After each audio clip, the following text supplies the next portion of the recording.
is my introduction black cake, my own special recipe. Forgive me if I'm frightened. I never see strangers and hardly know what I say. My sister, Lavinia, she's younger than I. She says I tend to wander back and forth in time, so you must bear with me.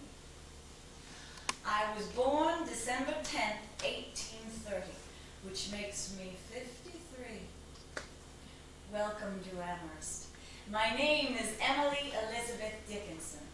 Elizabeth is for my Aunt Elizabeth Currier. She's father's sister. Oh, how the trees stand up straight when they hear Aunt Libby's little boots come thumping into Amherst. She's the only male relative on the female side. Dear Aunt Libby. But I don't use my middle name anymore since I became a poet. Professor Higginson, the literary critic, doesn't think my poems are, well, no matter. I've had 7 poems published anonymously, to be sure. So you can see why I prefer to introduce myself to you as a poet. Here in Amherst, I'm known as Squire Edward Dickinson's half-cracked daughter. Well, I am. The neighbors can't figure me out. I don't cross my father's ground to any house or town. I haven't left the house for years. When the census taker asked my occupation, I just said, at home. The soul selects its own society, then shuts the door. Why should I socialize with village gossips? Oh, there goes one of them now. Henrietta Sweetser. Everyone knows Henny. She'd even intimidate the Antichrist. Look at her. She's strolling by the house trying to catch a glimpse of me. Would you like that? So, I give them something to talk about. I dress in white all year round, even in winter. Bridal white, Henny calls it. Dear, dear, dresses in bridal white she does every day of the blessed year, year in, year out. Disappointed in love as a girl, so I hear. Poor creature, also very sad. And her sister Lavinia, a spinster too. Oh yes, didn't you know? Stayed unmarried, just to be at home and take care of Miss Emily. 2 old maids in that big house. What a lonely life to shut yourself away from good people like us. Indeed. You should see them come to the door bearing gifts, craning their necks trying to see over Vinny's shoulder. But I'm too fast for them. I've already run up the stairs 2 steps at a time and I hide there until they leave. You can imagine what they make of that. One old lady came to the door to get a peek inside. I surprised her by answering the door myself.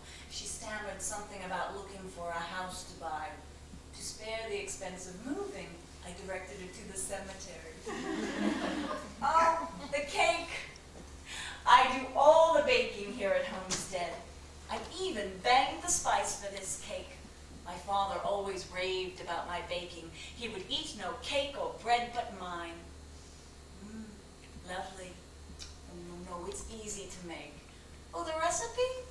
Oh, of course. It's really very simple. Now, I'll go slowly. Black cake. 2 pounds of flour. 2 pounds of butter. 2 pounds of sugar. 19 eggs. 5 pounds of raisins. 1.5 pounds of currants. 1.5 pounds of citron. 1/2 pint brandy. I never use father's best. 1/2 pint molasses. 2 nutmegs and 5 teaspoons of cloves, mace, and cinnamon. Oh yes, 2 teaspoons of soda and 1.5 teaspoons of salt. I'm sorry, am I going too fast? Just beat the butter and sugar together. Add the 19 eggs, 1 at a time. Now this is very important, without beating. Then beat the mixture again, adding the brandy alternately with the flour, soda, spices, and salt that you've sifted together. Then the molasses. Now, take your 5 pounds of raisins and your 3 pounds of currants and citron and gently sprinkle in all 8 pounds slowly if you use cake pans. If you use a milk pan, as I do, you better leave it in the oven for 6 or 7 hours. Everybody loves it. I hope you will too. Thank you for asking. Sometimes I bake one for a neighbor, and I enclose a short note that is usually so obscure no one can understand it. I hear my little notes are becoming collector's items in the village. People compare them to see who has the strangest one. Excuse me. We must be careful what we say. No bird resumes its egg. That'll keep them guessing. Oh, that reminds me, I must send a note to Mrs. Hills. She's just been admitted to Maplewood Infirmary. Surgeons must be very careful when they take the knife. Underneath their fine incisions stirs the culprit, life. That'll cheer her up. I'm told one woman in Amherst is imitating me now. Probably Clarissa Cartwright. Just what Amherst needs, another eccentric. Oh, I do have fun with them. My menagerie. I guess people in small towns must have their local characters, and for Amherst, that's what I am. But you know something? I enjoy the game. I've never said this to anyone before, but I'll tell you, I do it on purpose. The white dress, the seclusion, it's all deliberate. But my brother Austin, he knows. He says, Emily, stop your posing. Austin knows me through and through as no one else does. Father and mother never understood me, and Vinny doesn't know me either. But Austin and I are unlike most everyone, and therefore more dependent on each other for delight. But I do think sometimes the stories about me distress him. In a way, the stories are true. Oh, I believe in truth. But I think it can be slanted just a little. Do you know what I'm saying? Tell all the truth, but tell it slant. Success in circuit lies. Too bright for our infirm delight, the truth's superb surprise. As lightning to the children eased with explanation kind, the truth must dazzle gradually, or every man be blind. Words are my life. I look at words as if they were entities, sacred beings. There are words to which I lift my hat when I see them sitting on the page. Sometimes I write one. Circumference. And I look at its outlines until it starts to glow brighter than any sapphire. I hesitate which word to take when I write a poem. A poet can choose but a few words, and they have to be the cheapest words, the best words. A word is dead when it is said, some say. I say it just begins to live that day. I read Keats, Shelley, Shakespeare, Mrs. Browning, Emily Bronte. Oh, what an afternoon for heaven when Bronte entered there. And they make my body so cold, no fire can ever warm me. I know that is poetry. Have you ever felt this way? As I feel physically as if the top of my head were taken off, I know that is poetry. These are the only ways I know it. Is there any other way? My friend, Helen Jackson. Oh, you'd love her. She's moved to Colorado. Helen is a fine scholar of words and a well-known writer. She has the facts, but not the phosphorescence. Ah, phosphorescence. Now there's a word to lift your hat to. Can you spell it?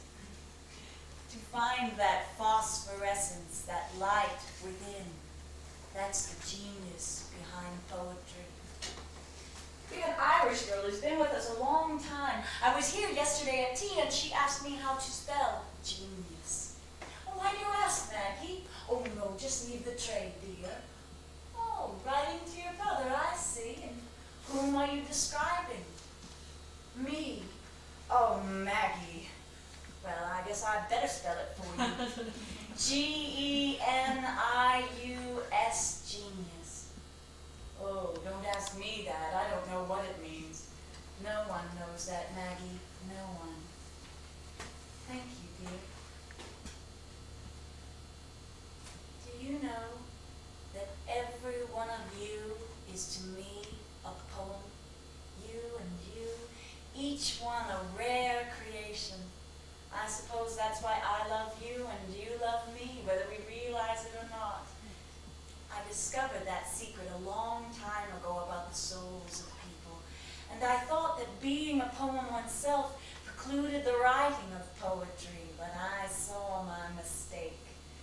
The poet lights the lamp and then goes out himself, but the light goes on and on.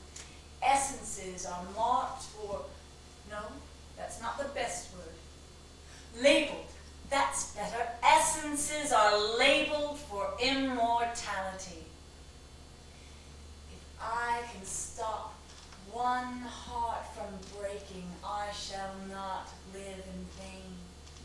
If I can ease one life the aching, or cool one pain, or help one fainting robin unto his nest again, I shall not live in vain. People find it hard to believe that I had a normal childhood.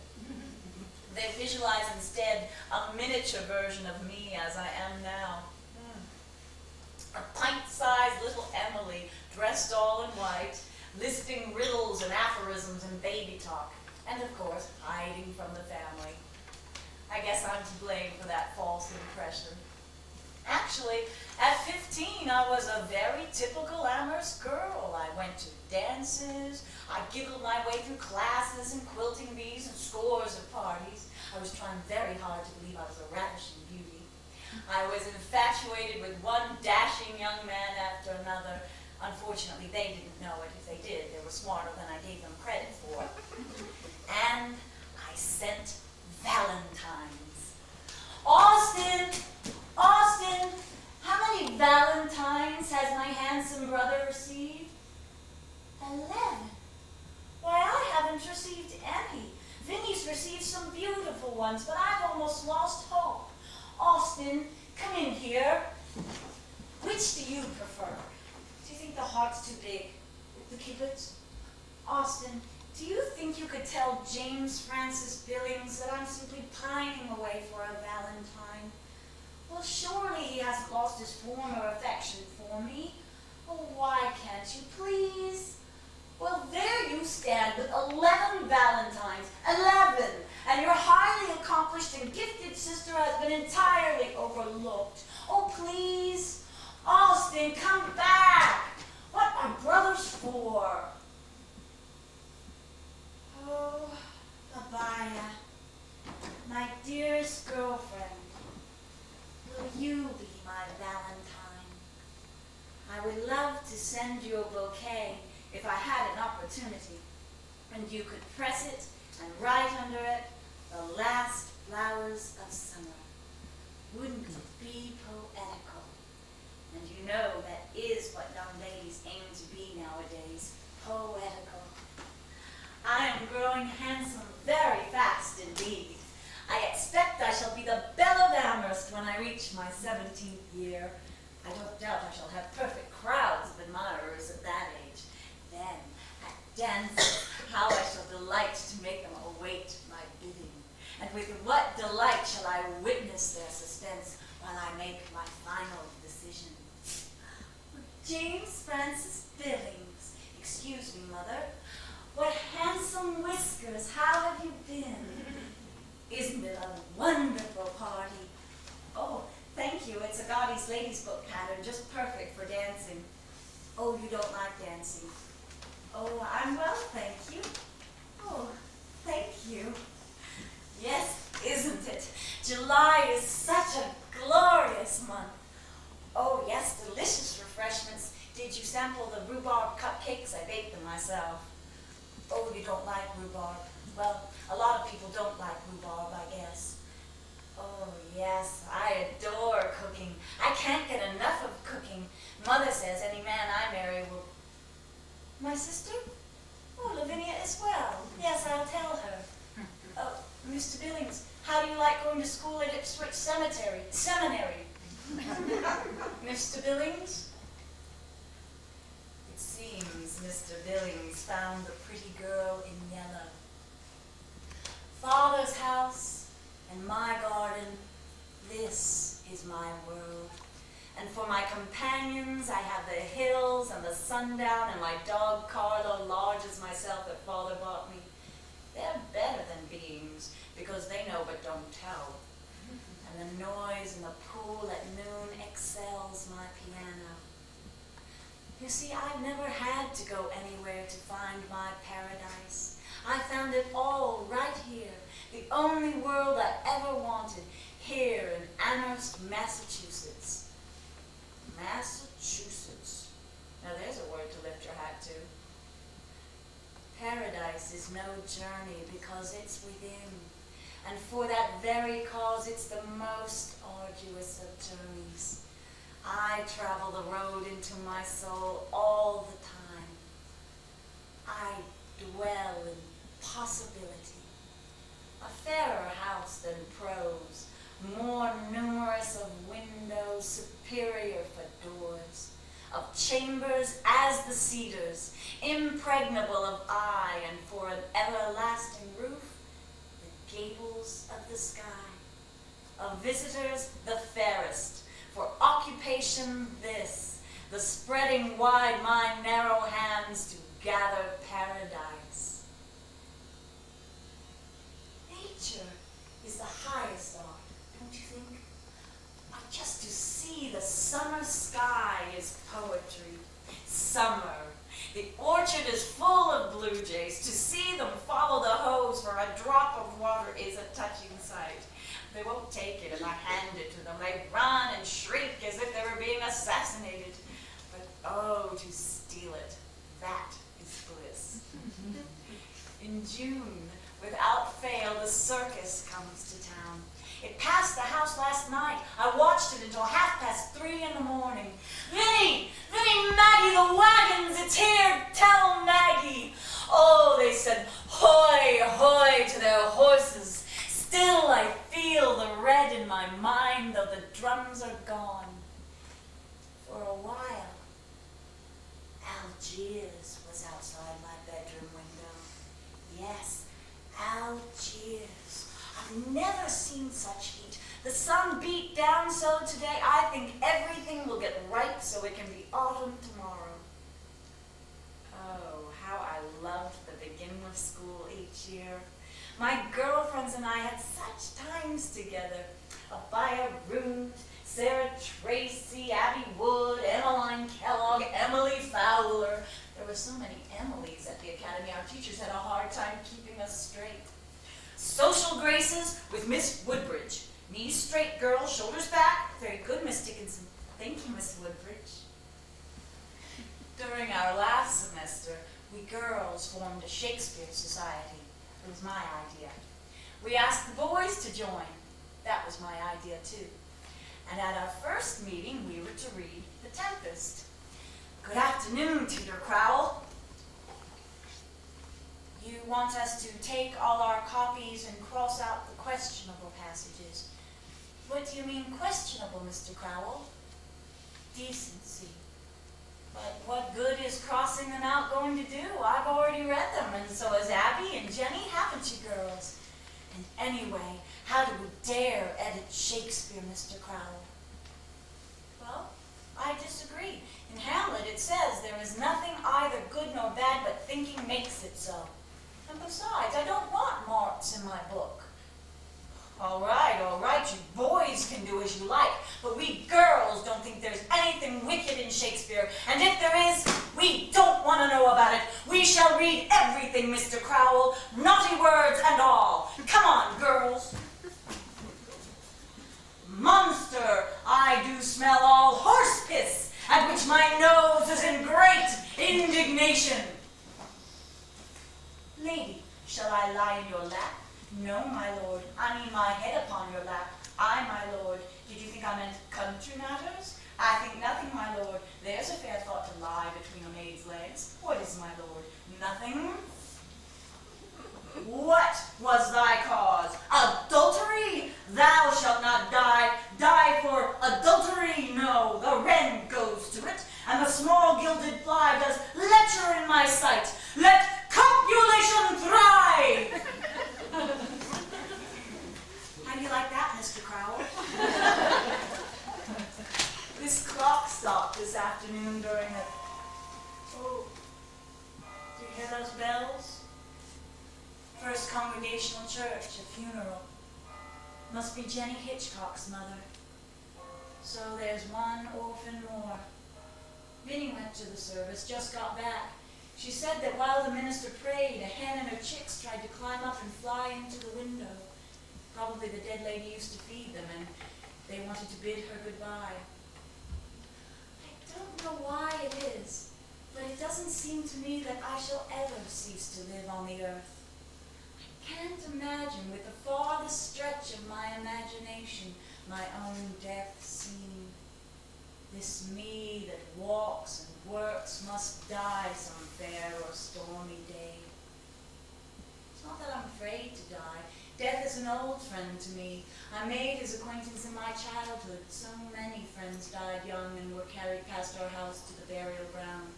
Helen Mary Kingman, the Packard girls, Abby Ann Haskell, James Francis Billings, who didn't like rhubarb. There's been a death in the opposite house, as lately as today. I know it by the numb look such houses have always. The neighbors rustle in and out. The doctor drives away. A window opens like a pod, abrupt, mechanically. Somebody flings a mattress out. The children hurry by. They wonder if it died on that. I used to, when a boy.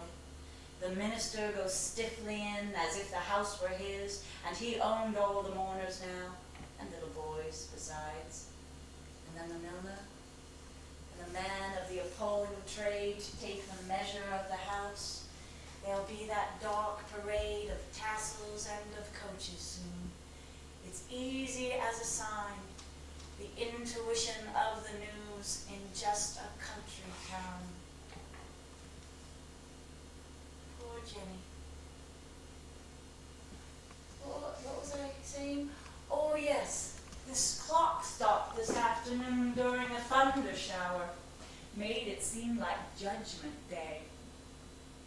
I never learned how to tell time by the clock till I was 15. Father thought he had taught me, but I didn't understand and was afraid to say I didn't and afraid to ask anyone lest he should know. Imagine never knowing what time it was. Thank goodness for twilight. Father never kissed us goodnight in his life. I know he loved us, but oh, he was so austere. Why, he hardly ever smiled. I remember the time we went to the photographer, Mr. Oswald Bates, to have his picture taken. Poor Mr. Bates, trying to be cordial and put Father at ease. Squire Dickinson, could you smile a little, please? And Father said, I am smiling, Mr. Bates. You see, he looks like a bear. He didn't approve of Santa Claus and all such prowling gentlemen. Father was the only one in the house to say, damn. Someone in every family ought to say damn, of course. And when Father said it, he meant it. Why, if his newspaper was ever misplaced, damn. No one else was allowed to say it but Father. It was absolutely forbidden. Father forbade many things. When my sister Minnie was a girl, she enjoyed showing off her pretty white shoulders by wearing her summer frocks quite low, about here. It was the fashion. And then she'd languish about the house, looking dreamy-eyed and primping in front of the mirror, and running to a window every time a boy walked by. Hello, Benjamin. Father could take only so much of this, and then he'd bark at her. Lavinia, don't be so affected, put on a shawl. And poor Vin would flounce dramatically out of the room and stomp up the steps to her room and slam the door bang. She pouted the rest of the day. Trouble was, she was even prettier when she pouted. But Father was oh so proper, very demanding, inflexible. That's why any show of leniency or understanding on his part would disarm us completely. I remember when he discovered I was writing till 2 or 3 o'clock in the morning. Father, I thought you were asleep. Oh no, I didn't notice the time. 2 o'clock. Is it that late? But this is the only time the house is quiet, Father, except for Vinnie. She snores like a poker and shovel and pair of tongs. Oh yes, I know you have a rule about early rising, Father, but I haven't missed one morning yet, have I? Tired? I do? Well, I was writing. Yes, good night, Father. Oh, just a poem, Father. Now? Aloud?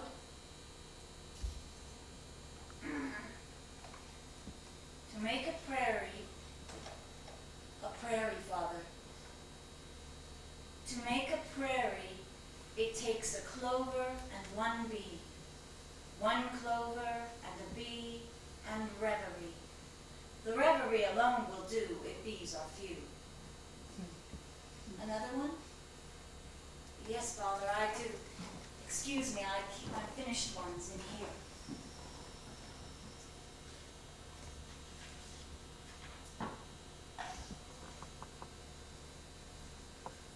I'll tell you how the sun rose, a ribbon at a time. The steeples swam in amethyst, the news like squirrels ran. The hills untied their bonnets, the bobolinks begun.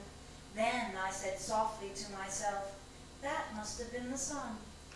But how he set, I know not. There seemed a purple stile that little yellow boys and girls were climbing all the while, till when they reached the other side, a dominie in gray put gently up the evening bars and led the flock away.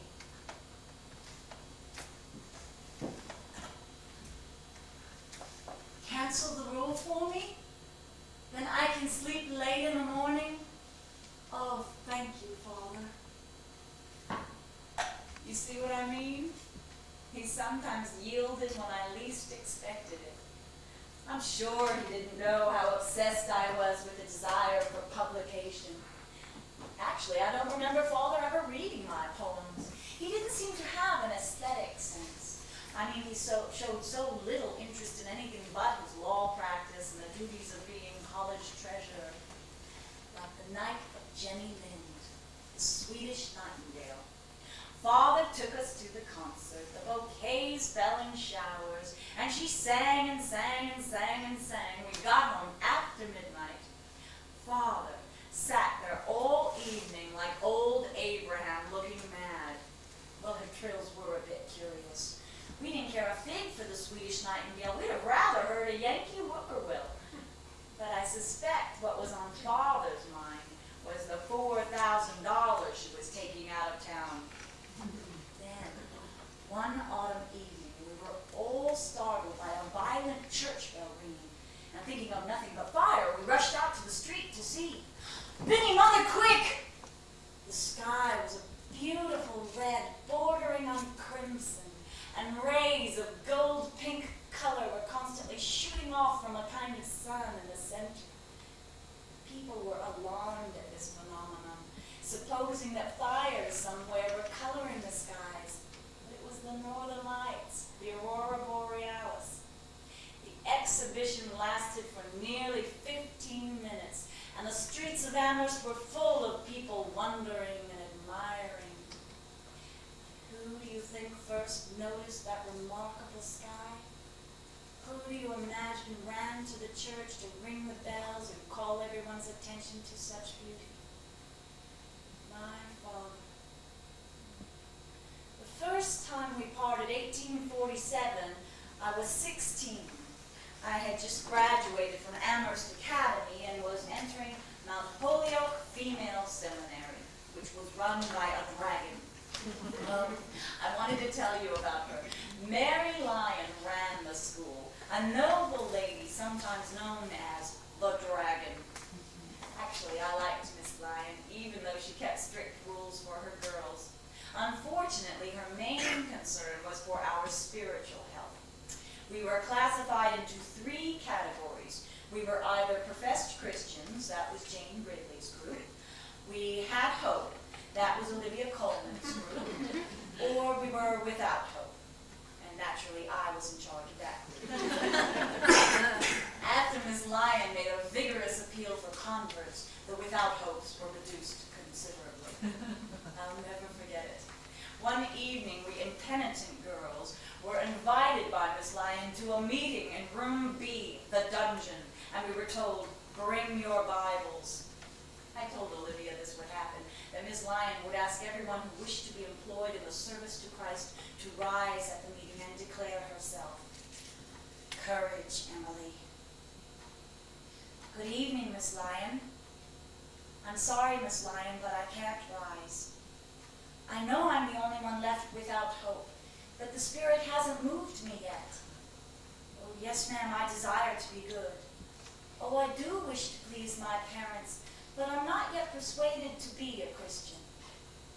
Oh, I appreciate your offer of mercy, ma'am, and I know that the world is sinful and wicked, but the path of duty doesn't look, well, it doesn't look very attractive to me. Oh, but I have read the Bible, Miss Lyon, Old and New Testaments.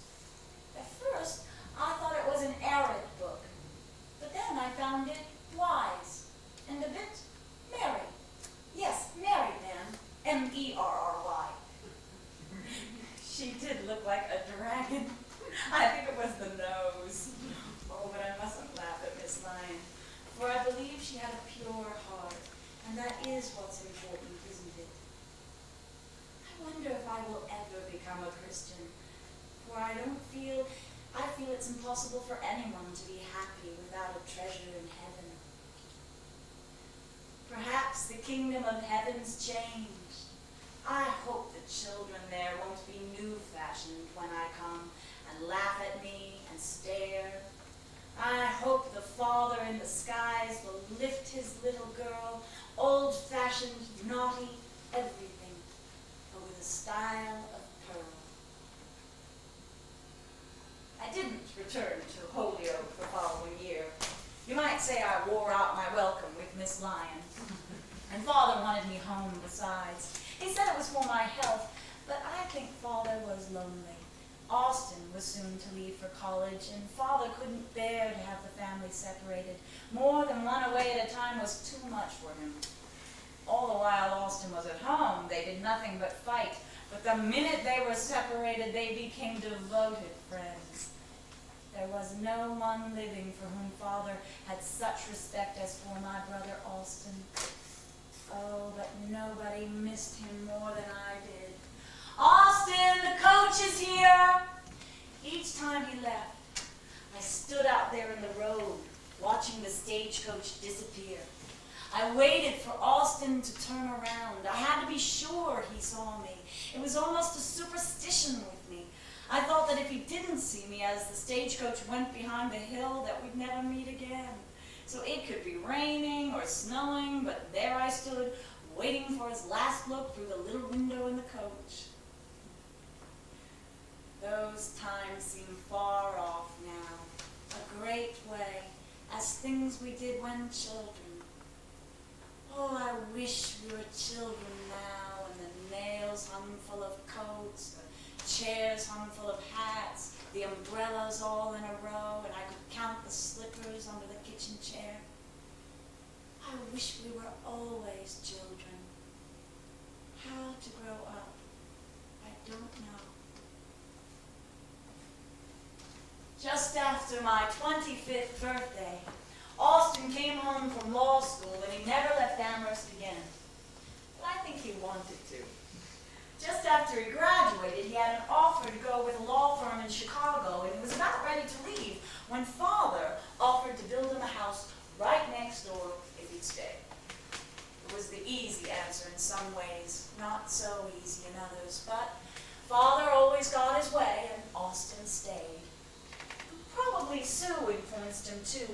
Susan Gilbert was engaged to be married to Austin at the time when Father made his generous and unselfish offer. From this room, you can look over to Sue's house. We call it the Evergreens. This, of course, is the homestead. There's a path between just wide enough for two who love, but no one uses it much anymore. Sue and I used it more than anyone. Sue was the only one who understood my need to write. I loved her dearly, but she didn't understand my love. Perhaps I don't understand it myself. I've always been intense about relationships. At times, my love overwhelms people, and it puzzles me. My business is to love. It's dangerous to love as I do. Bliss is so unnatural, don't you think? Today is far from childhood, but up and down the hills I held her hand the tighter, which shortened all the miles. The path is overgrown with weeds now. I guess it's best to abandon paths when you find they lead nowhere. In this parlor, we gathered for morning prayers as far back as childhood. Everyone in the family was religious except me, and they addressed an eclipse every morning whom they called Our Father which art in heaven. I can still hear Father say in a most militant way, I say unto thee. It always gave me a chill. Why is religion made so grim, so dull? Why should we be made to feel so guilty? Sermons, sermons, sermons. I only heard one sermon I really liked, and that was when the Reverend White preached on unbelief. Sermons on unbelief always did attract me. It was on a sweltering July Sabbath that I decided to stop attending church altogether. Well, I was old enough to make that decision. I was almost 30.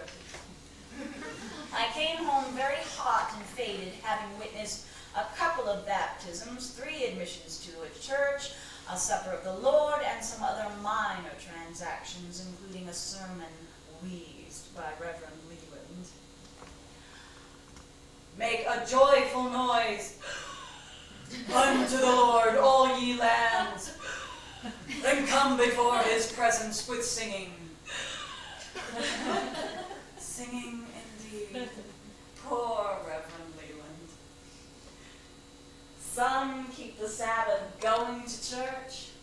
I keep it staying home, with a bubbling for a chorister and an orchard for a dome. Some keep the Sabbath in surplus.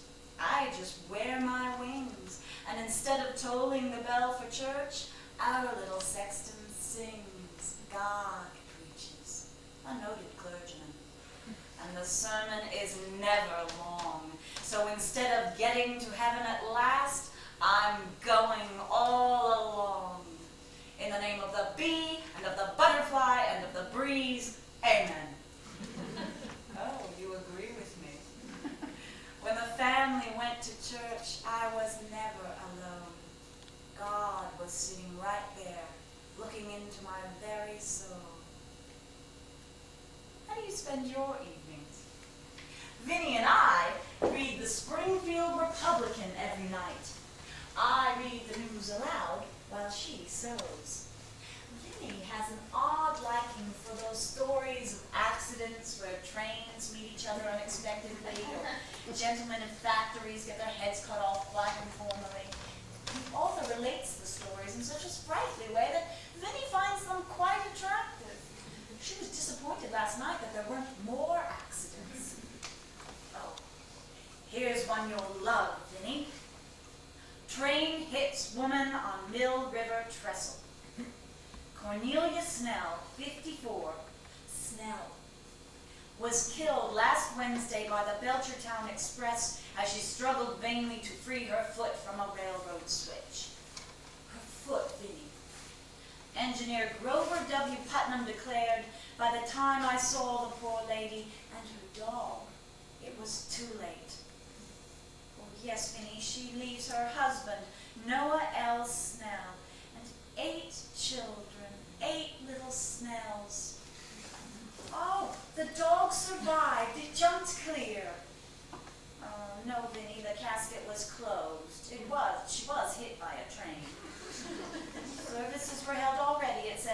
Friday, Hamley and Son in Springfield. Some 60 attended. Oh, her children are planting an evergreen in her memory near the spot. Isn't that sweet, Vinny? I wonder why she didn't take off her shoe. Well, I suppose she tried, but trains are so fast these days. Vinny? Vin? Oh, she's asleep. Speaking of trains, there wasn't a more exciting day in Amherst than the day of the railroad decision in 1852. It made all the headlines. Father was really satisfied with himself. He fought for the railroad to come into Amherst. It seemed like a fairy tale, a most miraculous event in our lives. The day the train finally arrived was called New London Day. It was hot and dusty, but no one cared for that. Father was, as usual, chief marshal of the day. He went marching through the town like Mr. Amherst himself, with New London Day at his heels, like an old Roman general on a triumph day. I sat out there in Professor Tyler's woods and watched the train move off. I liked to see it lap the miles and lick the valleys up and stop to feed itself at tanks and then prodigious step around a pile of mountains and supercilious pier and shanties by the sides of roads, and then a quarry pair to fit its sides and crawl between, complaining all the while in horrid hooting stanzas, then chase itself downhill and neigh like Boanerges, then, punctual as a star, stop, docile and omnipotent at its own stable door. It's fall, and you know what New England autumns are like. Amherst has gone to Eden, and the moon rides like a girl through a topaz town. Vinny says that autumns are one long chore. Can you imagine? She's out there now picking apples for cider. Oh, the ladder. Vinny, be careful on that ladder, it's broken. Vinny's always falling off of something. But she's practical. She knows where everything is in this house, from a lost quotation to last year's muffler. Vinny wears white cotton stockings, even though everyone else is wearing black. Did you notice? She thinks her feet will be poisoned by the dye in the black stockings. Oh, Buffy! Buffy, you one-eyed monster, leave my yarn alone. Vinny's one big passion is cats. Unfortunately, mine is birds. And now she has a new cat, Drummy Doodles. It catches a mouse an hour. We call it the minute hand. Oh, look at that. Feathers all over the orchard. They're floating everywhere. Vinny, your cats are killing my birds. Blame the creator? Blame your cats. I warn you, I'll find assassins for them. Vinny thinks her cats are a little lower than the angels. A china saucer for each one. Indeed, if she had her way, they'd dine on sherry and hummingbird cutlets every night. It's so weird and so vastly mysterious. Vinny sleeps by my side. Her care is in some way motherly. But if we had come up for the first time from two wells where we were bred, her astonishment wouldn't be greater at some things I say. Like Father's was. Mother was different. Mother didn't care for thought. Consequently, she never listened to what I said. We all lived together like friendly and absolute monarchs here at Homestead, each in his own domain. Yet, I was the slightest in the house. I took the smallest room at night, my little lamp and book, and one geranium.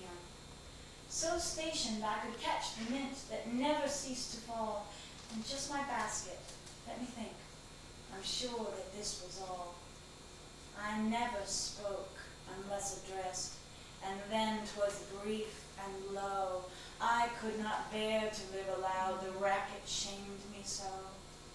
And if it had not been so far, and anyone I knew were going, I have often thought how noteless I could die.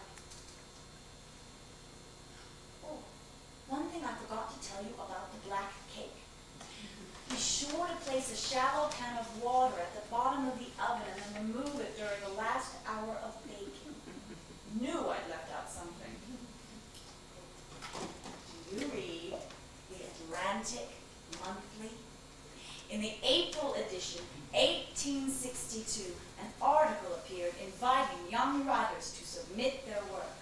Charge your style with life, said the author, Thomas Wentworth Higginson. This was what I was waiting for. Sue agreed. We spent days searching for just the right poems to send. But Sue thought Father would disapprove. No, Sue, he'll approve soon enough when my poems bring honor to his name. Now, find the one that's a good contrast to the other three, and I'll finish this letter. Oh, no, the letter's important too. It has to attract his attention. I want him to see that I'm different. Not just a country poetess sending little verses to the city editor, but really inspired. He says right here, every editor is hungering and thirsting after genius. And no, Sue, not that one. That's closer, but not quite. Sue, see how you like this. Mr. Higginson, are you too deeply occupied to say if my verse is alive? The mind is so near itself it cannot see distinctly, and I have none to ask. Should you think it breathe, and had you the leisure to tell me, I should feel quick gratitude. If I make the mistake that you dare to tell me would give me sincerer honor toward you. I enclose my name, asking you, if you please, sir, to tell me what is true. That you will not betray me, it is needless to ask, since honor is its own palm. Well, no, I'm not going to sign it. Isn't that humble of me? Well, of course, but on a little card slipped into the poems.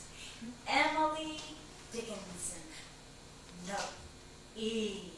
Dickinson, mysterious. Isn't that provocative? Ought to whet his curiosity, I should think. And then when he reads my poems, won't he go wild?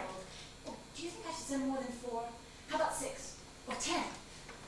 No, Sue, not that one. How about the pedigree of honey does not concern the bee. A clover any time to him is aristocracy. Too short. A bird came down the walk, he did not know I saw, he bit an angleworm in halves and ate the fellow raw. No bird poems.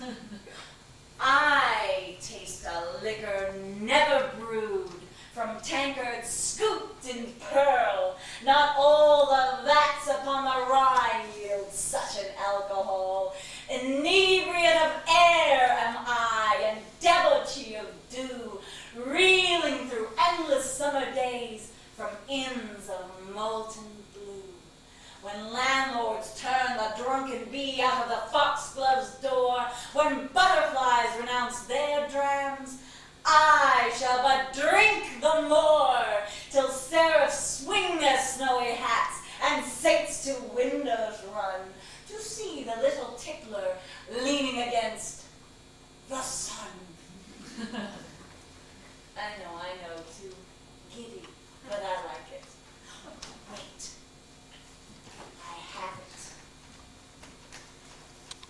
Safe in their alabaster chambers, untouched by morning and untouched by noon, sleep the meek members of the resurrection, rafter of satin and roof of stone.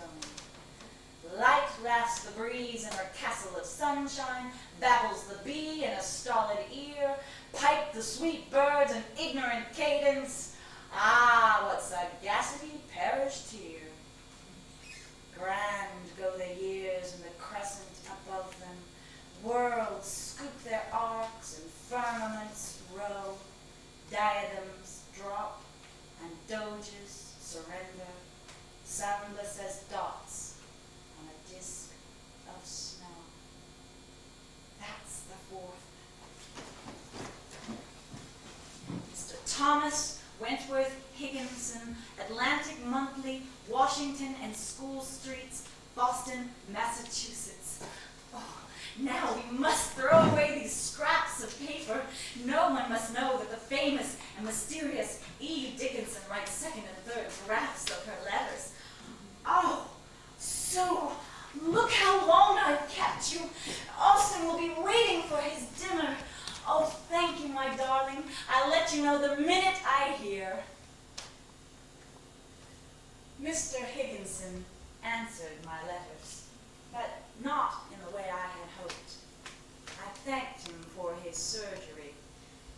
as painful as I supposed.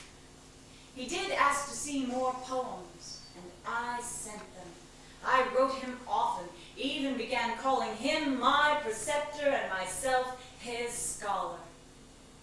8 years of correspondence, 8 years of putting my hopes on the shelf, and then when I was 40, the incredible happened. Thomas Wentworth Higginson was coming to Amherst, face to face at last. Now we can accomplish something. I look forward to meeting you and will come directly for my visit with President Stearns at the college. On the 15th, he says, "Oh, dear friend, I will be at home and glad." I've been so afraid. It's like being terrified of midnight when I was a child. But now it's time to smooth the hair and get the dimples ready and wonder we could care for that old faded midnight that frightened but an hour. He's coming to Amherst at last. It seems I'm going to be famous. Oh, Sue! Sue, I have the most glorious news. Wait till you hear. He's coming. He's coming.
Maggie, watch for the coach. I'll be upstairs.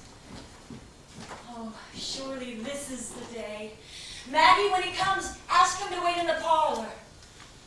Oh, it's almost time. I wonder how long he'll stay. Oh, what to say?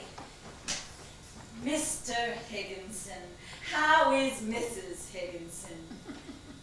Good noon, Professor Higginson. How is dear Mrs. Higginson? Enchanté, Colonel Higginson. How is sweet Mrs. Higginson? Another confinement. Sherry is mother's best. Oh, August is a glorious month. Oh, yes, please. Oh, Reverend Higginson, how droll. I wish I'd thought of that. How witty. My favorite book? Oh, let's see. Jane Eyre I loved, and The Mill on the Floss. And, of course, your inspired novel, Malbone. How did you do it? Oh, Shakespeare is my lexicon. I owe that to Tutor Crowell. He made us read everything. He was a coach. It's stopping. Oh, he's taller than I thought. And very imposing. Maggie, the door! Courage, Emily. Mr. Higginson, and I to meet you. How long are you going to stay? What I mean is, why has it taken 8 years? Oh, I know you've been busy, and then you were away in the war. The Civil War, wasn't it? A war to me is so oblique, I can't grasp it. My wars are laid away in books. But now to the real purpose of your visit. I've been waiting to hear from your own lips what you're planning for my poems. I have them right here, all the ones I've sent you. These are the first 4. Oh, and these are the later ones. I bound them together. Oh, now this one, I'll tell you how the sun rose. This was Sue's idea. Oh, Sue's my sister-in-law. That's her house over there. It's not what I would have chosen, but perhaps for publication it's more appropriate, more appealing to the reading public. But You will be the best judge of that, Mr. Higginson. Now, I have many more you might feel would be better in a printed collection. Oh, many. Well over 1,000 you've never even read yet. Enough for several volumes, I should think. Oh, and I would prefer Morocco bound.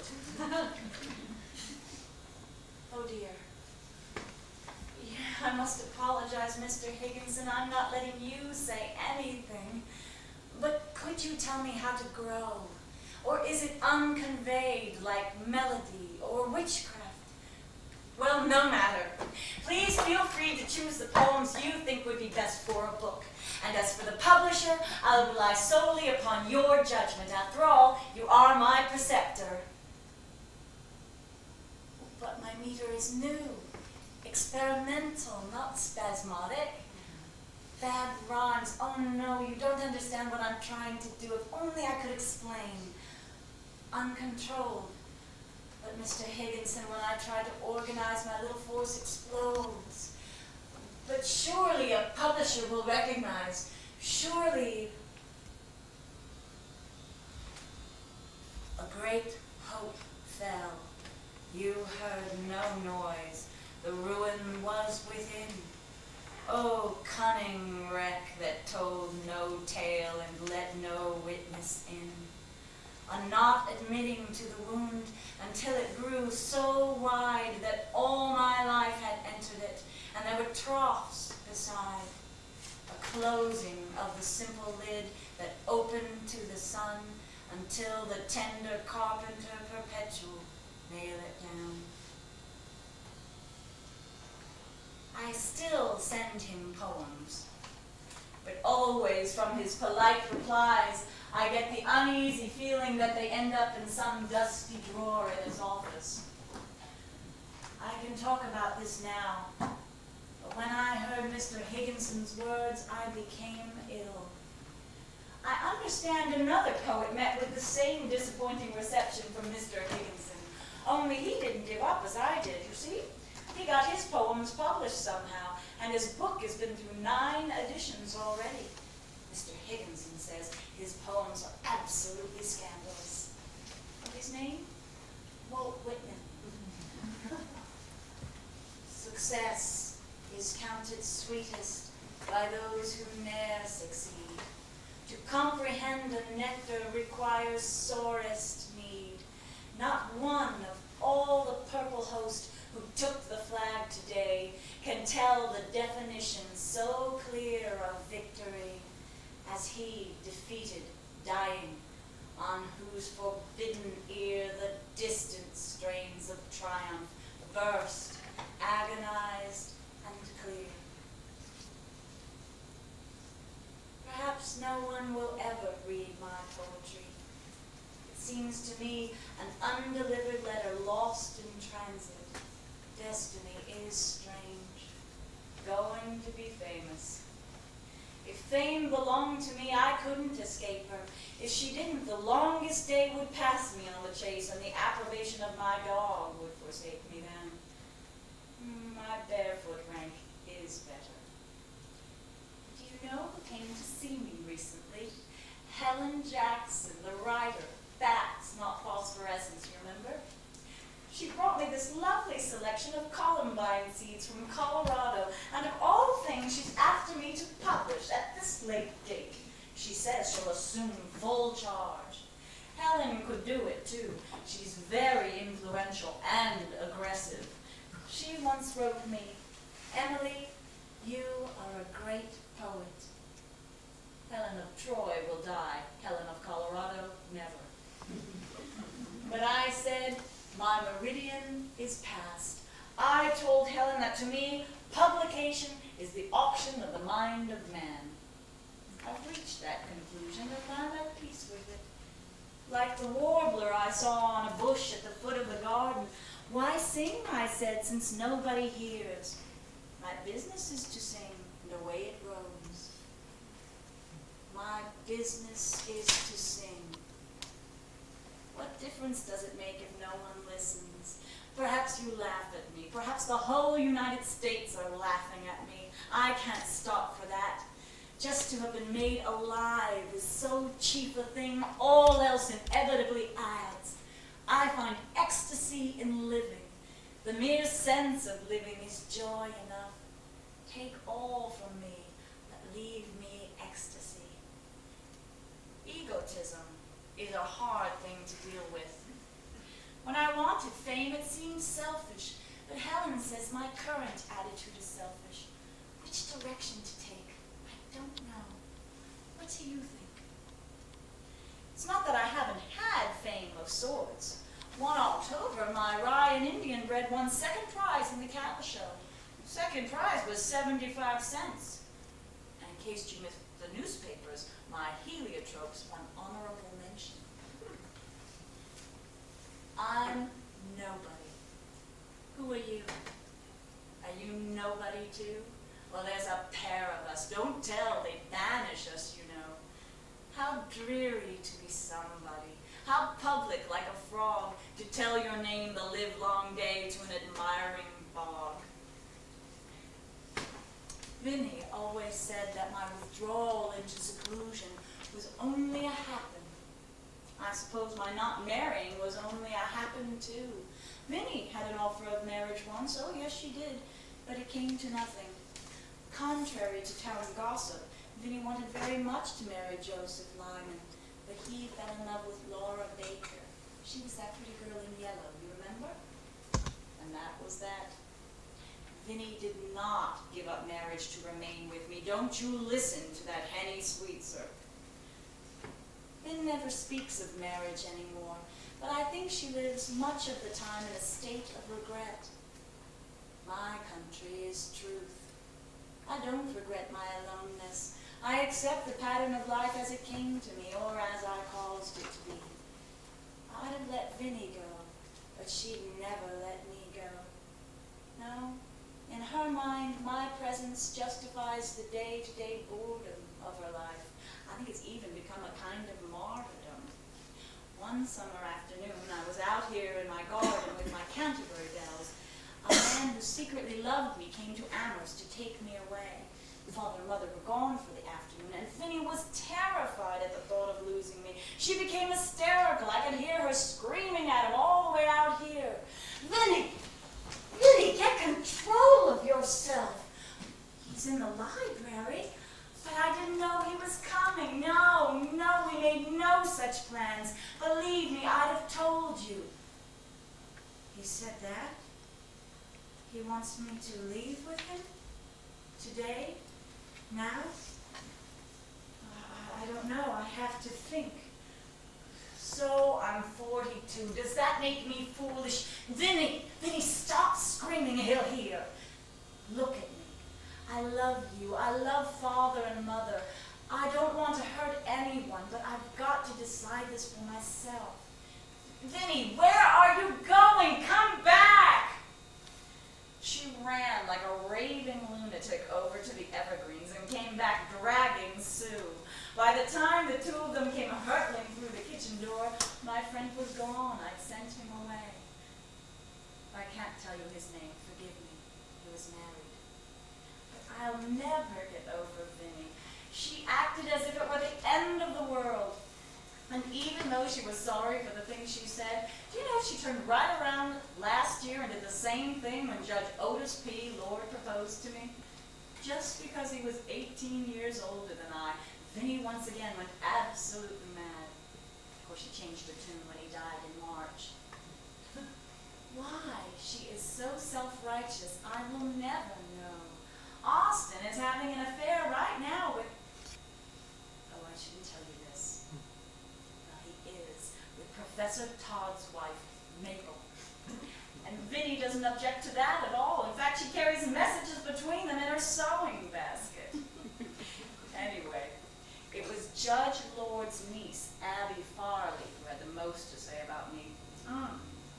She was disgusted by our courtship.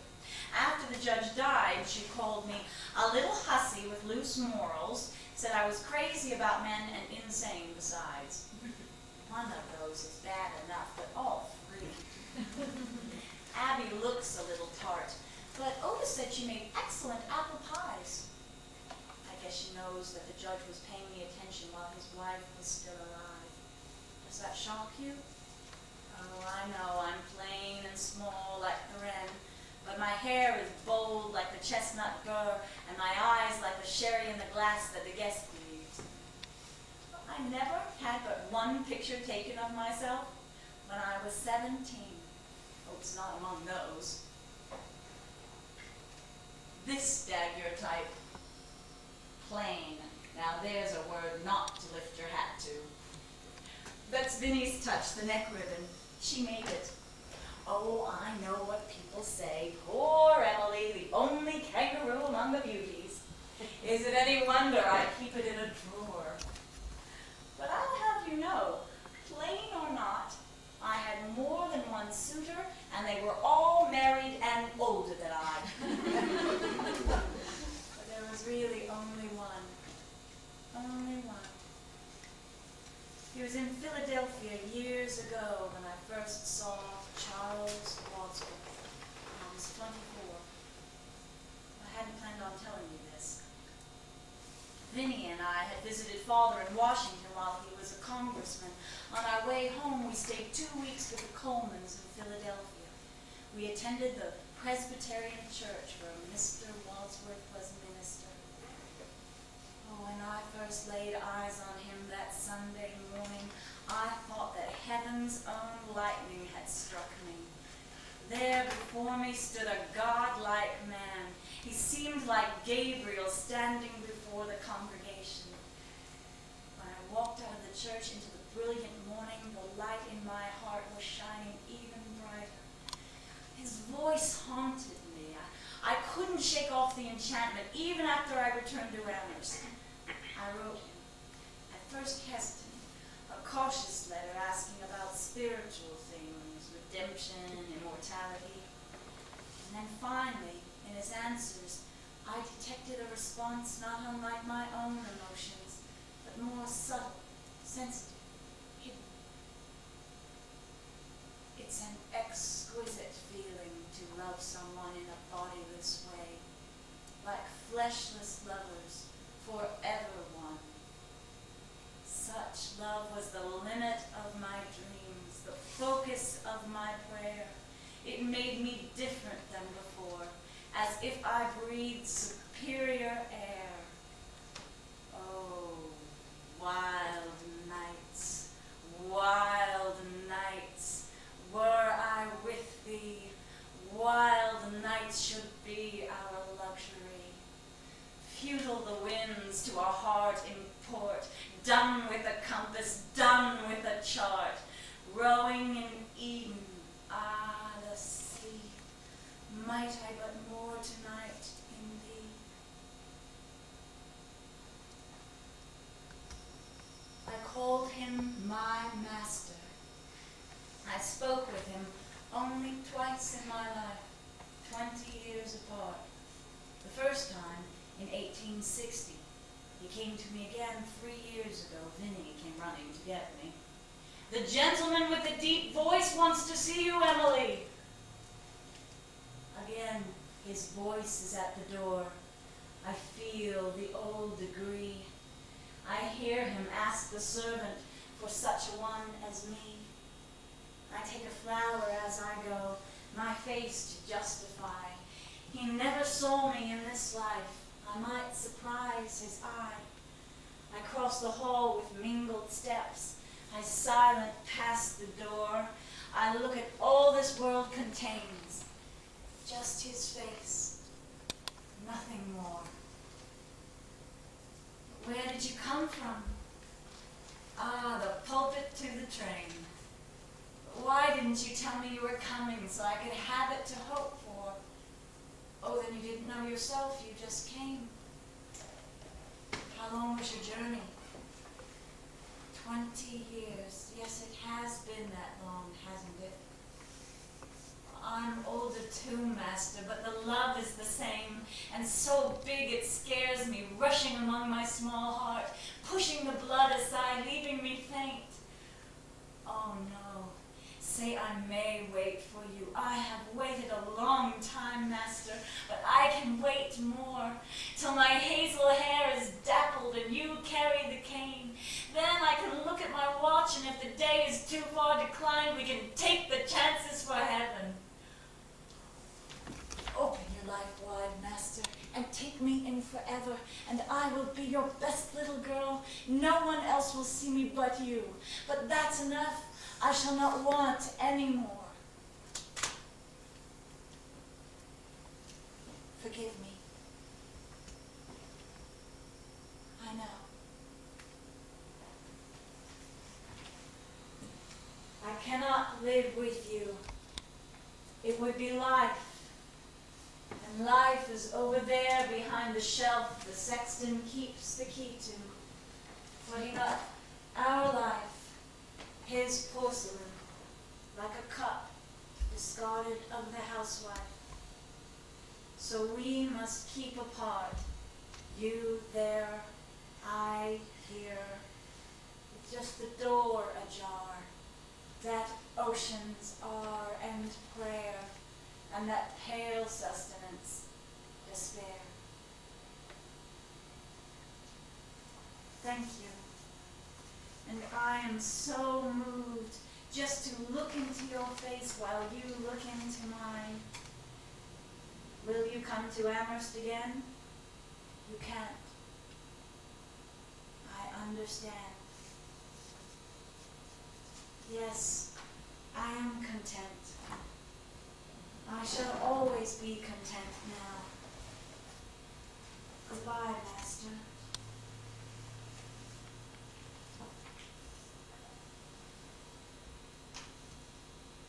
I got so I could take his name without tremendous gain, that stopped sensation on my soul and thunder in the room. I got so I could walk across that angle in the floor where he turned so and I turned how and all our sinew tore.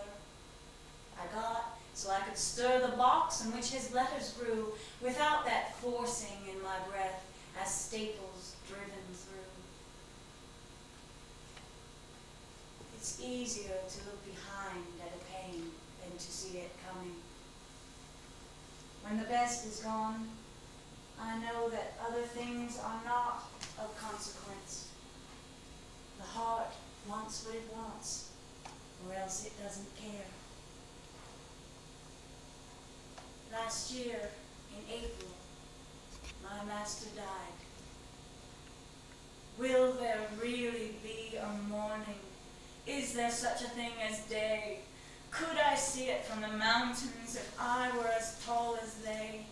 Has it feet like water lilies? Has it feathers like a bird? Is it brought from famous countries of which I have never heard? Oh, some scholar, oh, some sailor, oh, some wise man from the skies, please to tell the little pilgrim where the place called morning lies. At least to pray is left.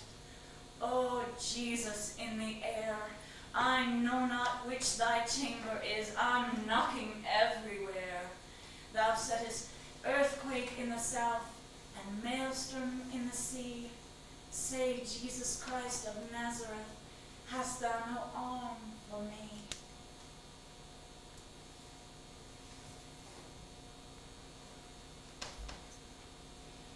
Yes, I still write poetry, but not as much as I used to. There are so few listeners, and those who should be the best listeners, like Professor Higginson, are deaf. But even yet, when I see a tall, pale snowstorm stalking through the fields and bowing at my window, I find I must translate my feeling into poetry. I talk of all these things with my dog, and his eyes grow meaning, and his shaggy feet keep a slower pace. Animals have a natural, simple wisdom, except for chickens, of course. At present, we have 24 invalid hens who do nothing so vulgar as lay an egg. Did I tell you that my father loved animals? Well, he did. He had beautiful horses. During his last winter, 9 years ago, there were several snowstorms, and the birds were so frightened and cold they sat by the kitchen door. Father went to the barn in his slippers and brought back a breakfast of grain for each, and hid himself while he scattered it, lest it should embarrass them. Ignorant of the name and fate of their benefactor, their descendants are singing this afternoon. The last afternoon that my father lived, though with no premonition, I preferred to be with him, and invented an absence for mother, Vinny being asleep. He seemed peculiarly pleased, as I often stayed with myself, and remarked as the afternoon withdrew he would like it not to end. His pleasure almost embarrassed me, and my brother coming, I suggested they walk. Next morning I woke him for the train and saw him no more. We were having our supper the 15th of June when Austin came in. He had a dispatch in his hand, and I could tell by his face we were all lost, though I didn't know how. He said that father was very ill and that he and Vinny must go. The train had already gone. While horses were dressing, news came he was dead. Father doesn't live with us anymore. He lives in a new house. Though it is built in an hour, it is better than this. He hasn't any garden because he left after gardens were made, so we take him the best flowers. And if we only knew he knew, perhaps we could stop crying. Though it is many nights, my mind never comes home.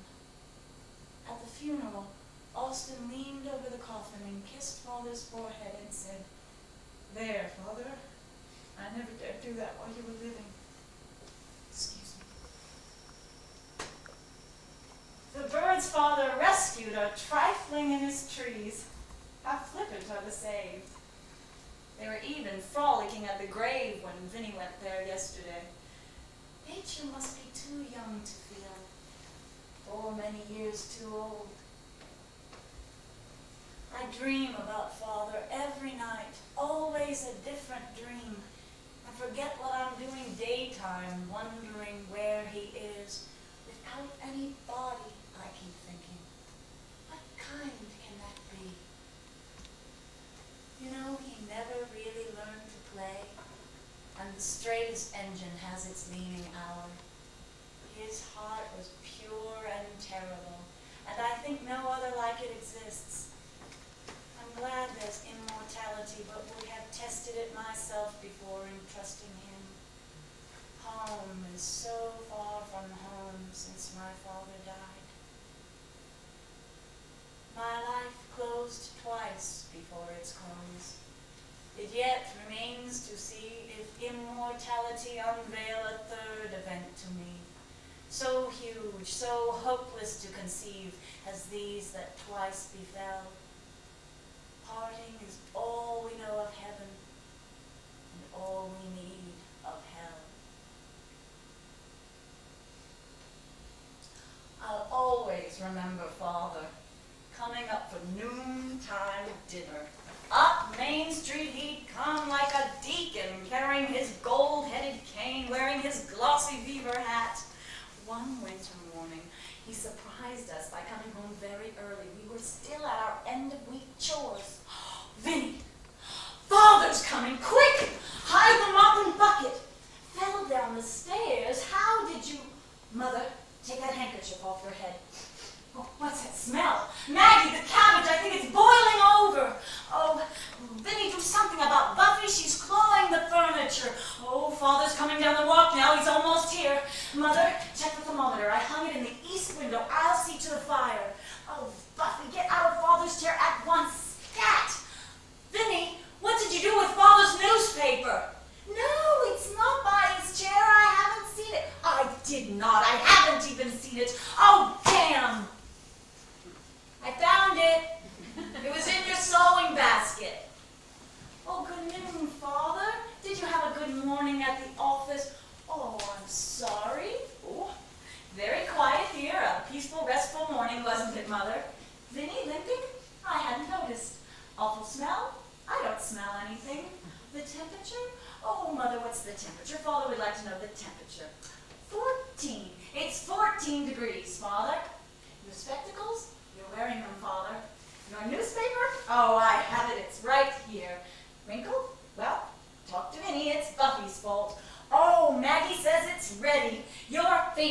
father, corned beef and cats, cabbage. You see? Pandemonium. Now the house is so quiet with just Vinny and me. Since Father died, I've worried about Vinny. She says the strangest things. She acts as if I were a child and she my nursemaid. We had a terrible fire in Amherst, the 4th of July at night, and Vinny tried to make me believe it was only the holiday fireworks. She kept saying, "Oh, Emily, it's only the 4th of July." Well, I know a fire when I see one.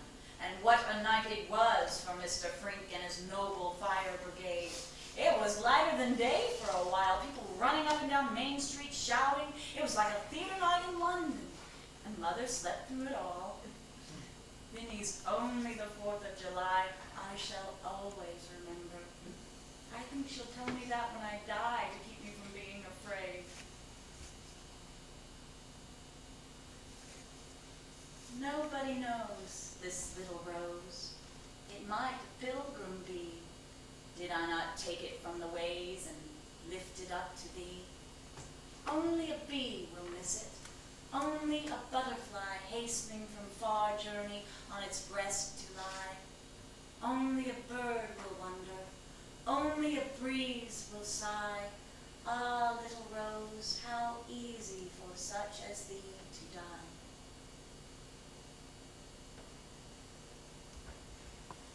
A year after Father died, Mother had a stroke in a room and she never walked again. I suspect Mother was afraid of dying. She always avoided talking about it. One evening, Austin and I were discussing the extension of consciousness after death, and Mother told Vinny afterwards she thought it was very improper. Mother's dying almost stunned my spirit. She slipped from our fingers like a flake gathered by the wind, and is now a part of the drift called the infinite. She died. This was the way she died. And when her breath was done, took up her simple wardrobe and started for the sun. Her little figure at the gate the angels must have sighed, since I could never find her upon the mortal side. You see, we were never intimate as mother and children while she was our mother, but minds in the same ground meet by tunneling, and when she became our child, the affection came. Oh, hold your parents tenderly, for the world will seem a strange and lonely place when they're gone. Oh, I wish I were just a blade of grass. Then all these problems of the dust wouldn't terrify me. Why do we cling to the body, to this little frame? Why are we afraid to let go or sad when others do? If my own machinery should get slightly out of gear, please someone stop the wheel. For I know that with belts and bands of gold I shall whiz triumphant on the new streams. Hope is the thing with feathers that perches on the soul and sings the tune without the words and never stops at all. And sweetest in the gale is heard, and sore must be the storm that could have bashed the little bird that kept so many warm. I've heard it in the chillest land and on the strangest sea, yet never in extremity did ask a crumb of me. Just heard from Helen. She's in California now, a seaside village called Santa Monica. Helen says the sun shines there all the time and there's bougainvillea everywhere. Oh, and Abby Bliss and her husband have just founded the Syrian Protestant College in Beirut. I've just had a lovely letter from Samuel Bowles and his wife Mary. They're in Europe now, Paris, and they enclose these pictures for my stereoscope. Isn't this a lovely thing? The Scottish Moors. Vinny gave it to me last Christmas. They're all the rage. It's made by the Keystone Viewing Company. Oh, and this is the Mona Lisa. It hangs in the Louvre. I don't see what all the excitement is about.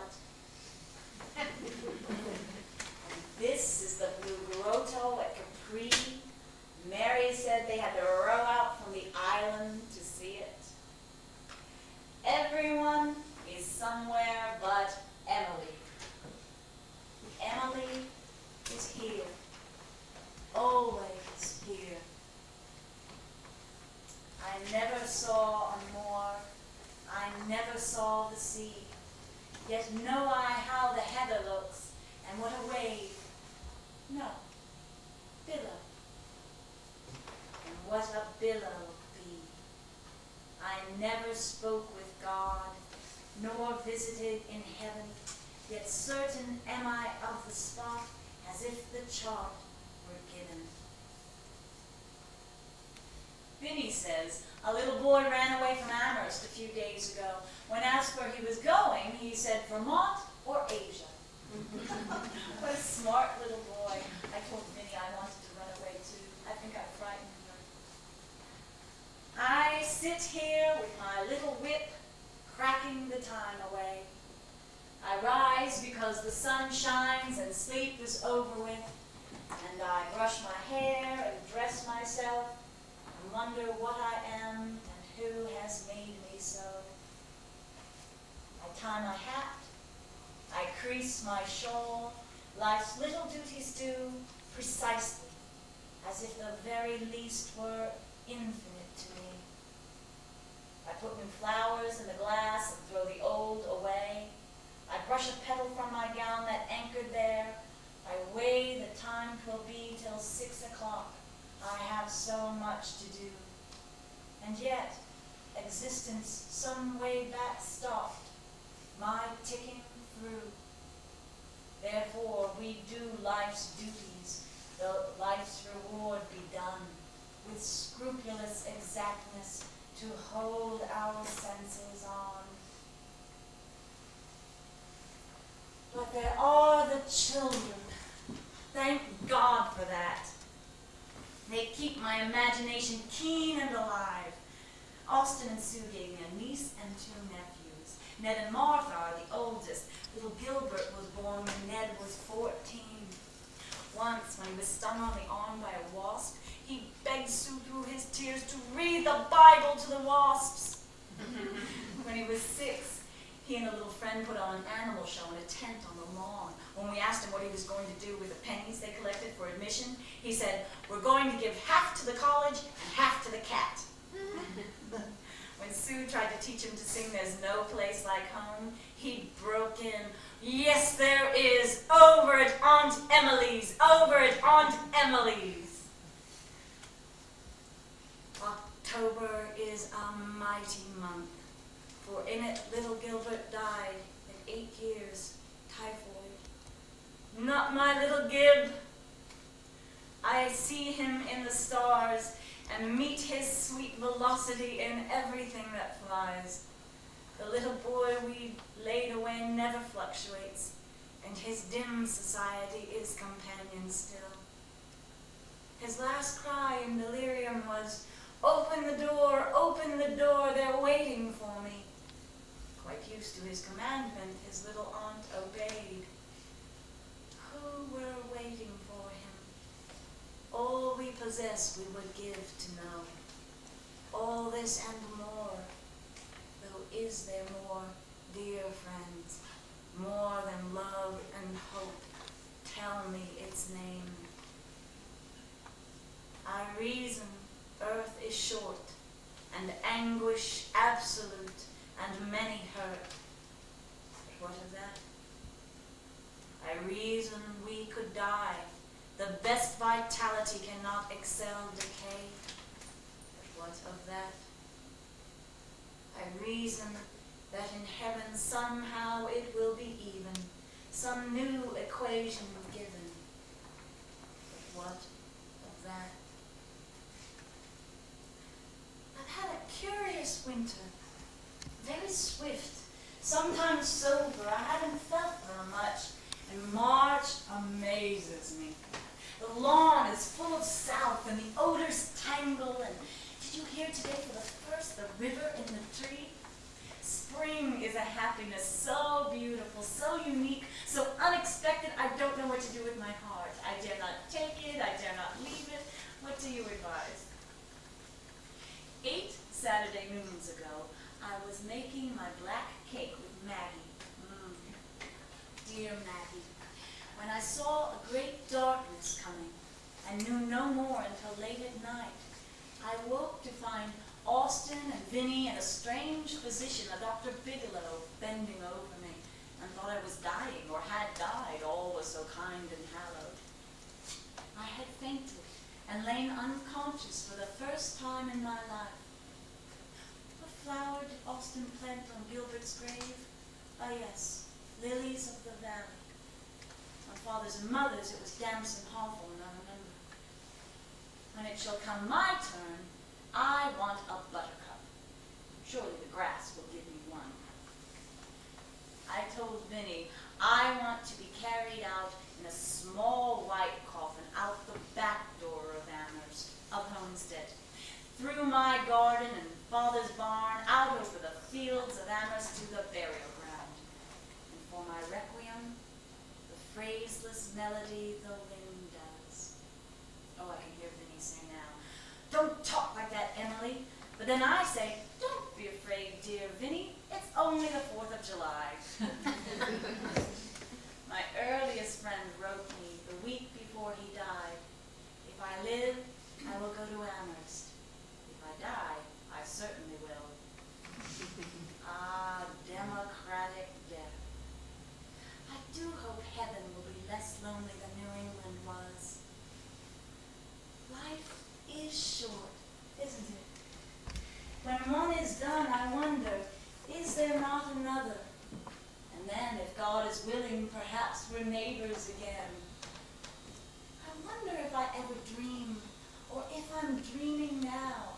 I cannot tell how eternity seems. It sweeps around me like the sea, and the earth is such a little place, just the red in the sky before the sun rises. So let us keep fast hold of hands, please, that when the birds begin, none of us be missing. The name they dropped upon my face with water in the country church, Emily Elizabeth, is finished using now, and they can put it with my dolls, my childhood, and the string of spools I've finished threading. Because I could not stop for death, he kindly stopped for me.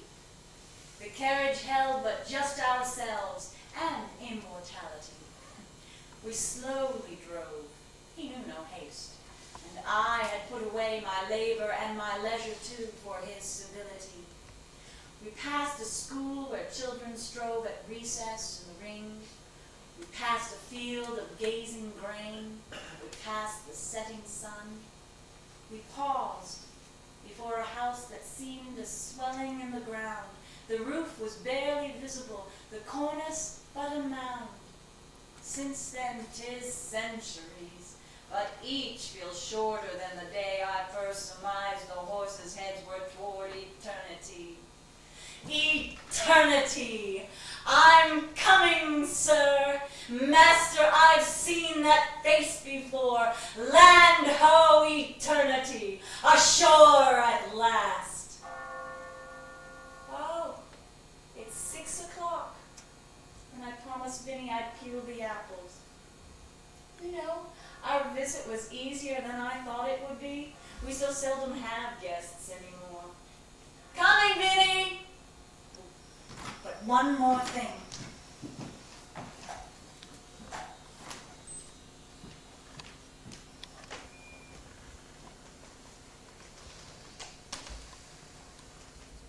This is my letter to the world that never wrote to me. The simple news that nature told with tender majesty. Her message is committed to hands I cannot see. For love of her, sweet countrymen, judge tenderly of me. Oh, and when you make my cake, please tell me how you like it. And when next we meet, I'll give you my recipe for gingerbread. Ah, gingerbread.